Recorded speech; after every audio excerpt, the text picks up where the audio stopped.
Good evening, everybody. Welcome to What the Church Could Be. Another Thursday night here. Pastor Wes, ready to bring you a life-changing word. Thanks for tuning in. If it's your first time checking our church out, welcome to Thursday night. I don't believe you found this live stream or video if you're watching it later by chance. I believe God has something special in store for you, and I pray tonight's message blesses you. So welcome to our church. To our beloved New York family, those tuning in around the world, the regulars that come every Thursday, man, it is so great to connect with you guys. If you'd be so kind as always, throw the scriptures up in the chat. I would greatly appreciate it. Now, a couple of quick announcements going on here. One, before I forget, we got some things coming up with our back to school event. We're going to do probably some back to school outreach towards the end of August. I don't have the exact dates yet. You're going to get an email blast soon for the opportunity to volunteer, what all that's going to entail. Things like that is what we're going to do shortly. Here is what we're going to do as soon as we get those dates put together. If it hasn't come out and I made the announcement or in the upcoming weeks, just know it is on the way. Either way, it is what it's going to do. The team is working diligently to help me put this all together, and then giving and all that good stuff. Many of you probably are still asking about the building. We're still working on it. The Attorney General office has to sign off on every commercial property sale that happens in New York City. We are still waiting on that process, is what we're doing. Hopefully that'll be coming in this week or roughly, or we're in the middle of it. We're supposed to be very close to that line happening, which will allow us to close on the building, finish some final transactions, what we got to do, and really get in there and start getting to work. And once we're able to do that and assess how quick we're able to get everything set up in the building, we will give a more definitive opening date, is what I can tell you. I appreciate your patience. This is a good problem to have, because what do you mean by good problem to have? We purchased a building, guys. Don't let that get out of sight, out of mind. We're not moving to another temporary home. We are setting roots. We are establishing. This is called The Church is Growing. And these are called some growing pains, is what a little bit is. So please be patient. We appreciate the patience with you guys have been with us so far. Nicole and I do miss seeing you on Sundays, but we can't wait to start connecting together with you. So we're so glad you were able to connect with us through technology still. The other thing is, over the next couple of weeks, I'm probably going to take Thursday and just replay some messages, is what we're going to do. I'm going to introduce a new series tonight I have not taught yet. One I'll probably start teaching on Saturday in about 3 weeks or so, and then teach it on Sunday also. It's still in line with what we've been talking about from a series as a whole as a church, about mental health and things, about loving people. I'm probably going to take the next couple of weeks off. Maybe a third if I need to on Thursday. Don't worry. Saturday and Sunday still going to be going strong. You're going to get your messages in, is what you're going to do. Some of it I got to travel, and I get to travel, so I'm going to be traveling a little bit. And then also just some things with the building and just some family needs I need to address. So, and then I just want to make sure I'm still bringing fresh things to you on Thursday. And sometimes that means taking time, recharging, studying out some things more, and growing, which is part of what I'm introducing with this message tonight, which is going to be a series that I feel is super, super important, is what it is. So without any further, we go about 25 minutes on Thursday nights. I'm going to pray, and we're going to get right into this. So Heavenly Father, we come before you tonight to acknowledge your goodness, to acknowledge your Spirit working in us, and we open ourselves to that. Father, I admit I need you to order my steps, to articulate my words. May it be a revelation that points people back to you ultimately, and may it be an on-time word that blesses your people. In Jesus' name, amen. All right, guys, tonight I want to talk about the destructiveness of hate. Now, before you stop and say, I don't have hate in me and this and that and da-da-da. Okay, know all my messages are layered, multiple applications, but you know after I get to this definition, we're going to find areas that we have to constantly, each and every day, guard your heart against hate. If you are a human, you are capable of hate, and you probably do have residue of hate in you. Here and there. And I know hate is a strong word, but it is a very dangerous word also that can bring a lot of destructiveness towards your mental health and our ability to love our neighbor as we should. And it does need to be talked about and handled. It also is meant to be applied so we can navigate a world where people experience hate and show hate. Hatred in our nation right now is amplified very high. And it's because we have leadership that fails to follow love, is what it does right now. So it gives more permission and license to normalize hate to the point that we almost don't even see it, because it's like, oh, it's just normal. It's just people being people, this and that. we don't want to go down this road. We want love to be the highest thing that leads, guides our atmosphere, our communities, our state, our city, our nation, our world. We want love, and we want to exuberate that love more than anything. So let me give you this definition. Tonight is about just inserting this foundation. So I can pick this up in about 2 or 3 weeks. We'll come back and really start digging into it. But tonight is about just introducing the idea, and then you can do some work yourself, and then we'll get right back in this thing on Thursday. But let me first, I want to read you a piece of one of Dr. Martin Luther King's sermons. He first delivered these words in his 1967 sermon, "Where Do We Go From Here?" which, of course, later he wrote a book on also.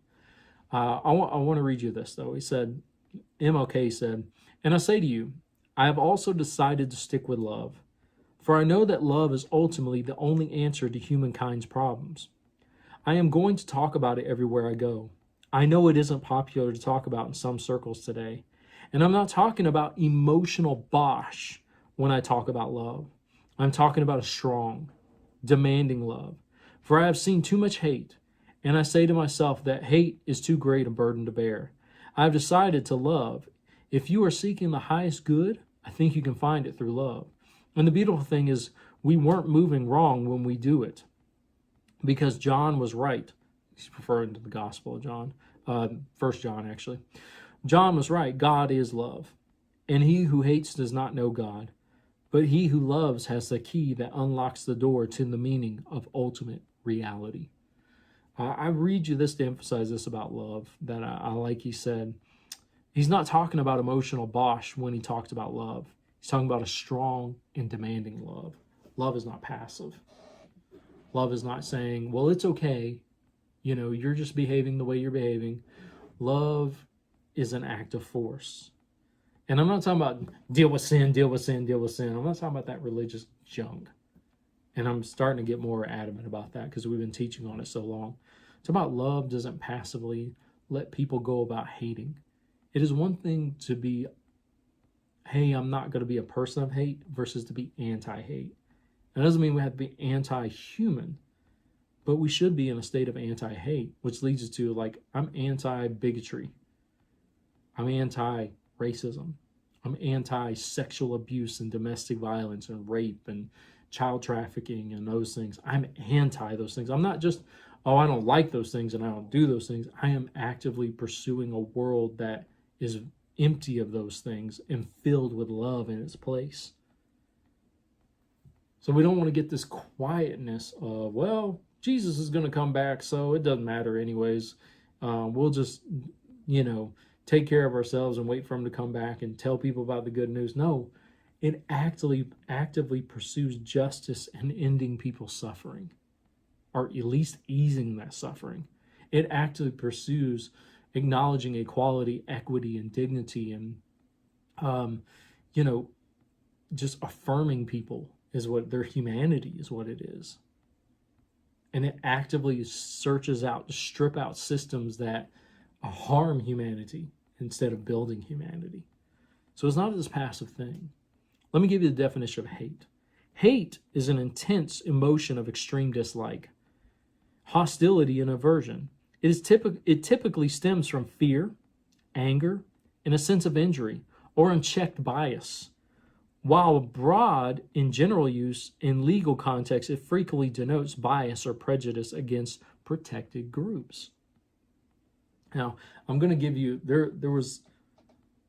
I'm giving you variations of the definition. And so there's like a Webster's dictionary. Then I'm going to give you a further breakdown of the application of the definition. And then I'm going to give you more of a psychological definition of it, by the way. So we're going to work on all that. Core dimensions of hate. First of all, an emotional state in this application. It is characterized as by passionate aversion, enmity, or loathing. Psychologists often view it as a distinct, complex emotional blend rather than just an extreme version of anger. It's not just to be rooted on, I'm angry with you. No, there is a hate. There is a intentional, I want to cause you harm, is what that is. General versus specific. The word is frequently used now, generalized in our society. We've diluted the word, to be honest. So you'll hear it in this application. The word is frequently used casually to describe finding something distasteful. I hate cold weather. But also represents deep antipathy toward people, ideologies, and institutions. So we're not talking about, not really coming after, I hate chocolate ice cream. I hate winter. Things like that, where we just loosely throw it around. I'm not really dealing with hate in that context.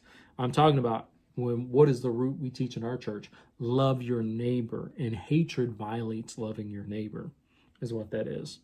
Some key points on hate and the psychological side of it, which almost sounds contradicting. So I just wanted to give you a rounded, hopefully a well-rounded definition of hate and its various applications is what it is. But more from a psychological standpoint, it says hate is not an emotion, but a learned response. It's actually a learned response fueled by fear, anger, and stress. Imagine that. Causes a lot of stress on the individual who carries it. Point 2, it flourishes on division, misinformation, and social conditioning. Yet it can be unlearned. That's important, social conditioning. Don't think it's flippantly when leaders get up there and say hateful things or hateful rhetoric about different ethnic groups, for example. We have a huge immigration hatred problem, and I'm going to say it that way, in our nation. People like, well, and people do the deflect and talk, well, people should come here the right way, and people should do this, and we're after the criminals, and we're after this, and we've seen the asinine hypocrisy argument in that. Because if you factually walk it out and study it, you realize America is deteriorating the path forward to legal citizenship, for example, because of the hatred and bigotry.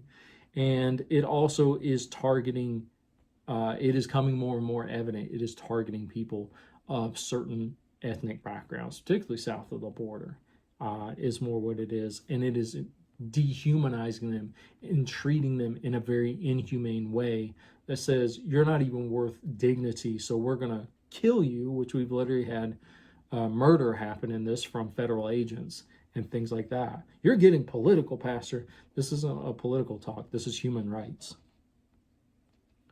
If human rights are always going to be chalked up as a deflection of politicizing, then we've totally missed the essence of who God is. So let me keep moving. So we talked about, let's see. Oh, another definition. Two other things. I need to back up on one I skipped over. But key points of hate. We just talked about that. Number 3 of the key points of hate we're talking about from a psychology standpoint. It's replacing hate with understanding requires empathy, education, and open dialogue. Empathy, education, and open dialogue. So another reason why I tell people when a preacher, which they've actually written books about this, because toxic empathy, do not listen to that garbage. There is no such thing as toxic empathy. That does not exist. It is a made-up term, is what that is. Empathy is empathy at the end of the day. And that's all I can say about it. It just is. It's not. It's made up. Like, well, expound upon that. There's nothing to expound on. You're fabricating misinformation because you don't want to deal with your hate as a preacher, particularly in this context. Another definition of hate in its application is legal and civic definition. When used in legal terms such as the FBI, hate crime, Federal Bureau of Investigation, hate crime, hate refers to crimes motivated by an offender's bias against race, religion, disability, sexual orientation, ethnicity, gender, or gender identity. And that's where I deal with people a lot, like when I bring up words like Islamophobia, homophobia, transphobia. Those are all rooted in hate. And we don't get that, So I'm even careful about terms like, oh, we hate the sin and love the sinner. This actually not even scriptural. It's not in the Bible. You can't reference that. And that's one side of it. And and there's a lot of hypocrisy in it too, because we cherry pick what we hate and what we call sin and all kind of stuff. And it always is brought up in a certain way that deflects accountability of, listen, you just want to hate people because you're scared, you don't understand, you don't know what they're doing, this and that. There's a difference of that. Now, there's a place of whether you agree with this or not, which you're going to find a lot of differences there. But I'm just trying to deal with, before we even get to the whether it's sin or not, whether it's this or not, can you get outside the hateful rhetoric and the hateful information and the hateful bubble? It's like, for example, you bring up, which is going on in New York City, we bring up the Islamophobia. We got a Muslim mayor, and we have Muslims in our city who I've talked to, I've interacted, especially when we do outreaches and things like that. And I've met many of them. They've been some of the kindest people I've ever met. And yet the Islamophobia says, well, you're going to go under Sharia law and this and that. Not happening, by the way, in New York City. Is that a thing? Does that exist?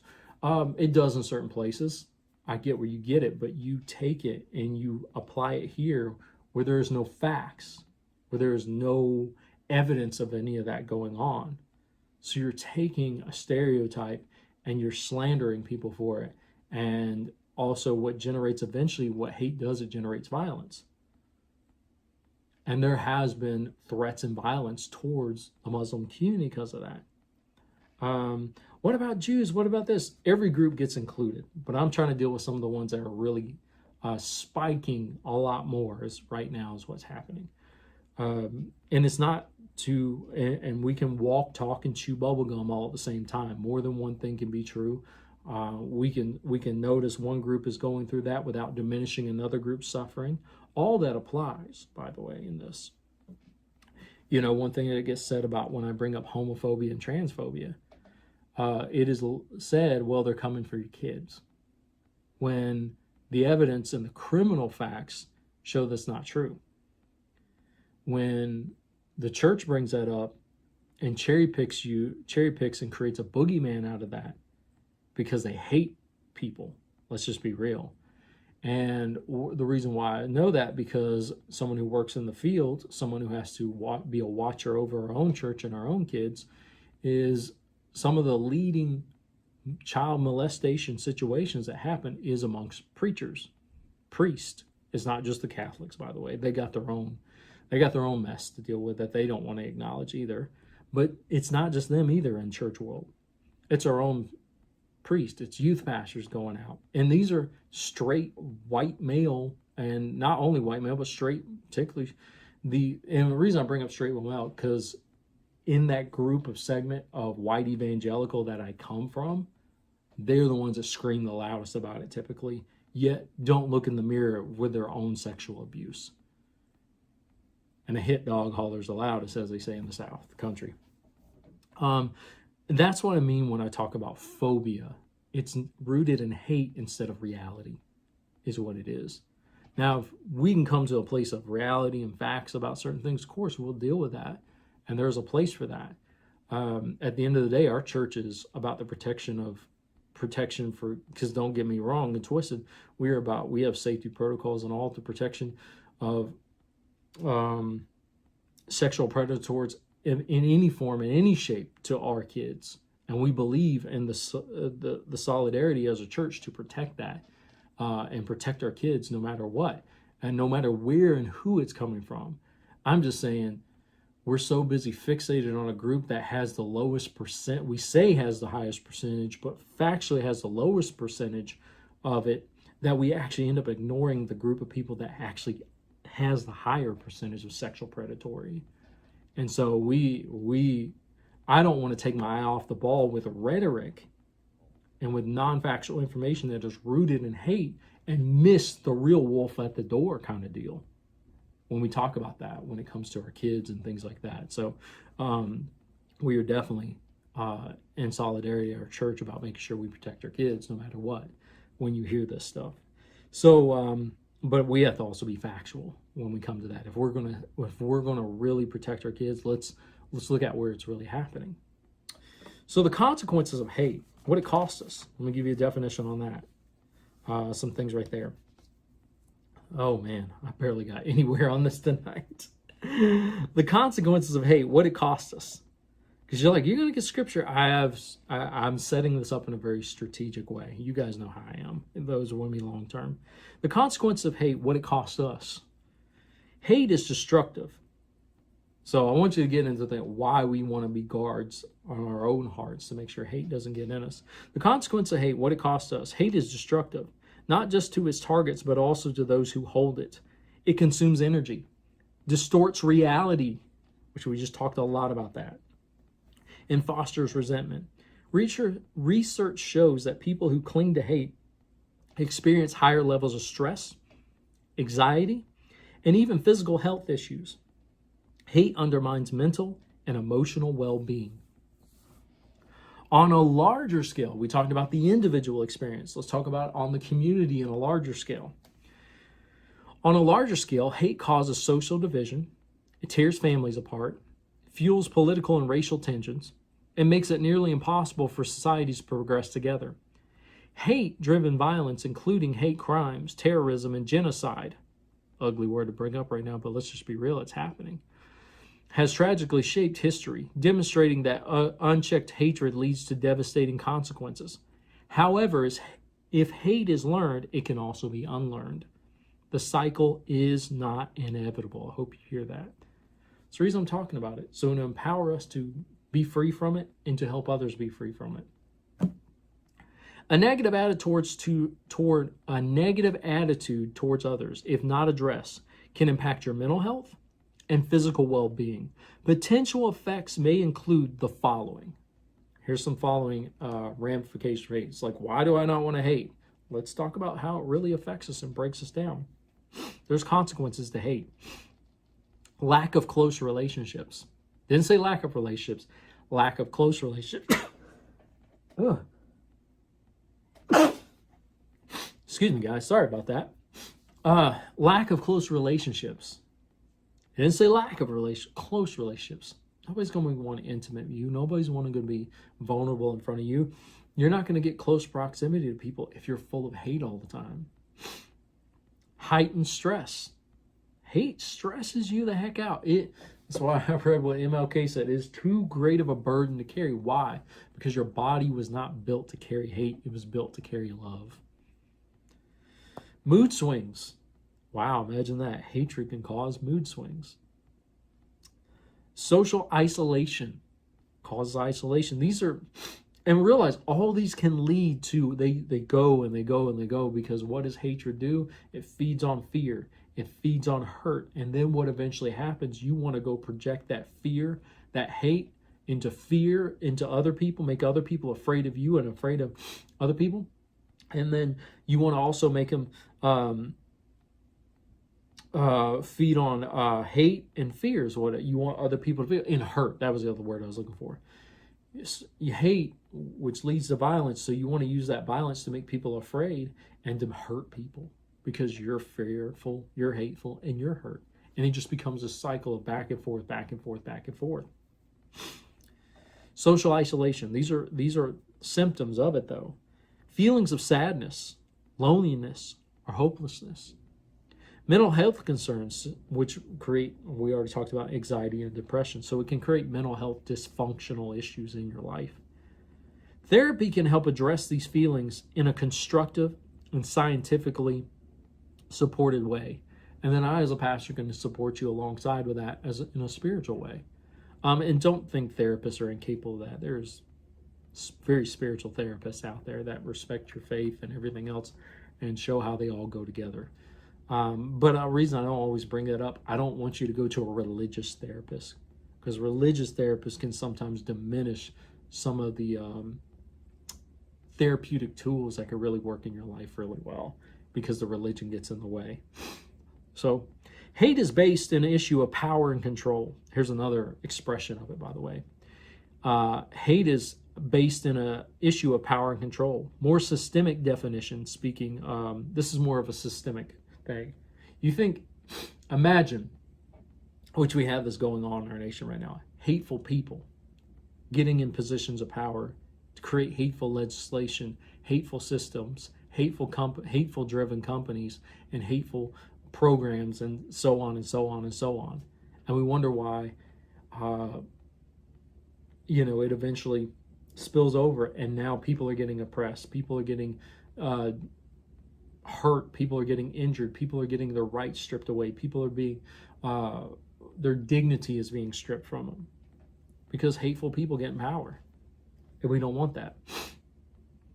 So hate comes from the idea that certain people, hear this, hate comes from the idea that certain people can or should have power and control over others. There's a dominating factor in hatred. These ideas come from our history where certain people took power over others. These ideas were built into systems that can help certain people keep their power. I mean, people talk about, well, that can't happen in our nation. We had how many years of slavery? Jim Crow, segregation, all that stuff went into place. Where do you think all that was? That was hatred. Pure hatred. And it came from even the church too, by the way. There was literally churches and universities that were fighting desegregation and were pro-segregation. So what I'm going to talk about, I'm going to close right here, because if I open this up, it's going to take a while. I want to now talk about, this is where I was going to get into the scriptural side. I just really wanted to give you a solid definition and hate and describe it, because I think we just got so many watered down versions of hate handed to us, and we think we're immune to it, and we think it's not all around us at times. I don't want to be like boogeyman all around us. I want to be, hey, it can be in the air we breathe, and we need to be proactive and actively dealing with it. We cannot be bystanders and call ourselves a church, by the way. At least not this church, World Changers, New York City. I'm going to give you 3, and this is going to be vision. These are not necessarily new what I'm teaching on, but I'm going to teach on them in a different way. New vision and foundational core of our church that we base our teaching on and our belief system on. I'm going to talk about 3 different ways, and these are all meant to go like this together. I'm going to talk about 3 different ways love guides our church and our individual lives. 3 different ways love should guide our church, which I'm talking about World Changers here, our specific church, and our individual lives. One is, and I'm not going to expound, I'm going to just give them to you, and we'll get back to this and all the scriptures behind it, and I'll teach on this is what I'll do. One is God in his nature is love. God in his nature is love. 2 is a lifestyle of love is the only thing that matters. 3 is we cultivate a lifestyle of selflessness. These are the 3 ways we explain love guides our lives in our church. First of all, we build everything on the basis that God is love and his nature is love. 2 is we develop and cultivate a lifestyle of love, because that's all that really matters at the end of the day, and that will deal with a lot of things. We don't cultivate a lifestyle of trying to get rid of sin. We try to cultivate a lifestyle of loving at a higher level. And if you follow that, sin won't be an issue. And 3, we cultivate a lifestyle of selflessness, not selfishness. And we teach from the basis of that. So I know there was a lot of information I dumped on you. But I hope you got the foundation. I know I'm introducing it, and it's like I'm going to take a couple of weeks off, so I'm going to kind of leave you hanging here. But this one's going to be really powerful. This message it's going to be very important is what I really mean when I say powerful. It's really not powerful. Yes, powerful, but important. I want to make sure this is one of those, I want to set the tone and the culture in our church even further. Especially as we get closer to opening up and embracing the community, I want to make sure we got these things checked. I want to make sure we're going about our days, or people are coming to our church, that we really loving and striving towards the true definition of love, and not Christian hate that is laced in a false love is what I want to do. So anyways, I'm going to close right there. pray you are blessed tonight. I pray everyone is doing well. Nicole and I, as always, send our loving blessings. We pray you have an awesome night, and we will catch you Saturday and Sunday. Have a good night.